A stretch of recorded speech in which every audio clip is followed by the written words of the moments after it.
Now in the initial distribution phases, the COVID vaccine has been at the forefront of media attention recently. Many are rejoicing that we could finally see some normalcy amidst the global pandemic. Although it has many cruisers like us wondering, what will the impact of the COVID-19 vaccine be on cruising? I'm DB from EatSleepCruise.com, and in this video, we take a look at whether the COVID-19 vaccine will actually be required to cruise. Before we get started, I just wanted to say, if you're new to the channel or you've been lurking around for a while and haven't done so, make sure to subscribe down below and to click the notification icon. That way you get updated each week when we put out brand new cruise and travel videos. Now, many cruise line CEOs have referenced the COVID vaccine and indicated they are investigating the legality of such mandates. However, to date, none have made any public statements on whether the vaccine will be required. Well, that was until a couple days ago. The UK cruise line, Saga Cruises, released an update on Wednesday morning to its health and safety procedures. This update included the announcement that COVID vaccination would be a requirement to cruise with the brand. Specifically, all guests must have received both doses at least 14 days before sailing. Now, this requirement is in addition to already established return to service plan the cruise line has. To allow guests sufficient time for the vaccination, the cruise line has further delayed its resumption of cruising. The cruise line is offering date changes and/or full refunds for those who cannot comply with this new regulation. Additionally, hotel, tours, and river cruise programs won't resume with Saga until May 1st. Saga specifically indicates that guests must have received both doses of the vaccine and waited 14 days for full immunity to take effect. This guidance is for all members of a travel party. Guests will not be allowed to cruise if they are exempt from receiving the vaccine or choose not to get the vaccine. Guests will need to provide proof of vaccination at the time of boarding. However, the cruise line did indicate that their initial focus is on guests. While there are comprehensive protocols to protect crew from COVID-19, it appears they might not be vaccinated right away. Now, according to Saga, cruises will still need to undergo a pre-departure medical screening and testing for COVID-19, at least for the May and June sailings. The cruise line further stated that government protocols at the time would dictate if testing again at disembarkation would be needed. Guest capacity on the ships will be reduced by 1/5. Further, guests will receive a private car chauffeur per household up to 250 miles to eliminate the need for public transportation. There will also be an increased staff ratio for enhanced sanitation throughout the ship and enhanced medical facilities. Additionally, there have been enhancements to the ventilation, which already provides 100% fresh air in all public areas and cabins. Guests will need to practice social distancing. All guests and staff must also still wear face coverings as well in all interior public areas. Upon the return to service, every restaurant on Saga ships will offer full wait service. Additionally, there will be more opportunities for al fresco dining. Now, how does this news impact the return to service in the United States? Since the CDC provided its roadmap for the resumption of cruising, cruise lines have been working diligently to ready their ships to meet such requirements. We knew this would take time. Just how much time, it's still unclear.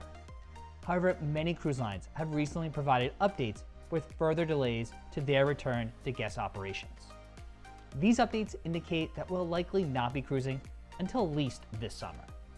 All cruise lines have currently suspended cruises until the end of March 2021, with many even further beyond this date.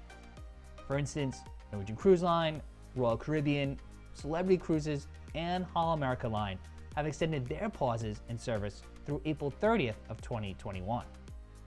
Princess Cruises has extended this timeline even further to May 14th of 2021, and Virgin Voyages has moved Scarlet Lady's inaugural cruise to May 9th. While Saga is the first small cruise line to announce a COVID vaccine requirement to cruise with the brand, it can be speculated that other mainstream cruise lines might begin to follow suit. Proof of COVID vaccination will not be an immediate fix for the cruise lines or the travel industry as a whole. The phased rollout of a vaccine in various countries will inevitably take quite some time to cover the entire population. Given that the Pfizer vaccine requires at least 21 days between doses, and the Moderna even longer at 28 days, This timeline puts us in the summer sometime at the earliest. And this is just the first step. The other question that remains is how many people will actually get the vaccine.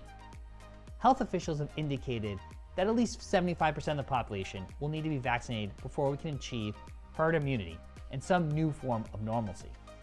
Though, according to recent scientific polls, only somewhere around 60% of the population indicated they would receive the vaccination when it became available to them. While Saga caters to an older clientele, this poses the question as to how more mainstream cruise lines would handle this potential requirement. Will children be exempt from this policy since the vaccine is only available to those 16 years of age or older? If children can cruise without the vaccine, what about adults who are exempt for medical reasons? Where will the cruise brands draw the line? Furthermore, there will inevitably still be a number of other health and safety protocols in place despite the potential vaccination requirement. These protocols have become commonplace in our lives on land over the past year. Though, will travelers be willing to cruise with these protocols in place?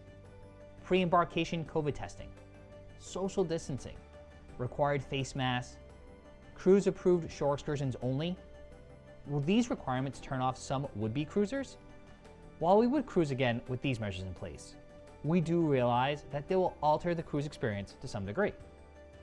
Will cruisers feel safe even with these potential new requirements in place? Despite these attempts at returning to a new normal, the cruise lines will undoubtedly need to win back the confidence of wary travelers.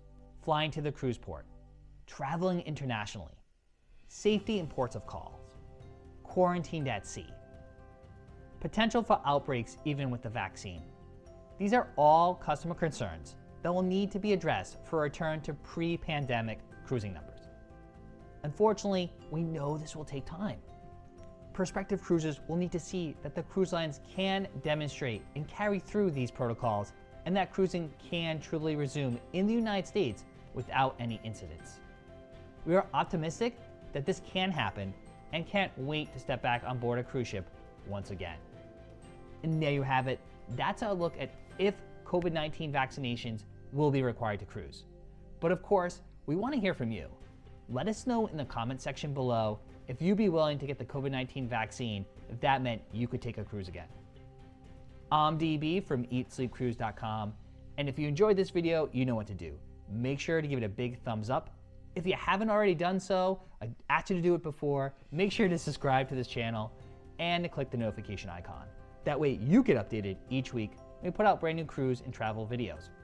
Also, don't forget to say hi to us all over social media at Eat Sleep Cruise, and thanks again for watching.